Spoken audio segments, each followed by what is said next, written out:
the White Pass and Yukon Route Railroad. The harsh wilderness of the far north is something not everyone can handle. Most folks prefer to live or spend their vacations somewhere a lot warmer.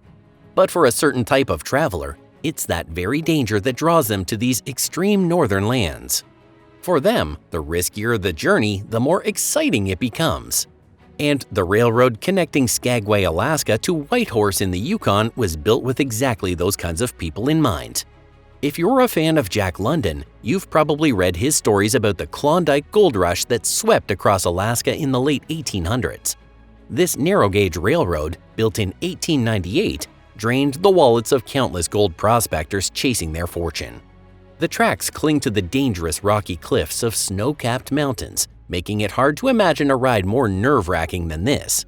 But no amount of danger could stop those prospectors, driven by the glittering promise of gold. And today's thrill-seeking adventurers are no different. They're not easily scared off by a tough route. The very same narrow-gauge track those prospectors once rode is still in use today.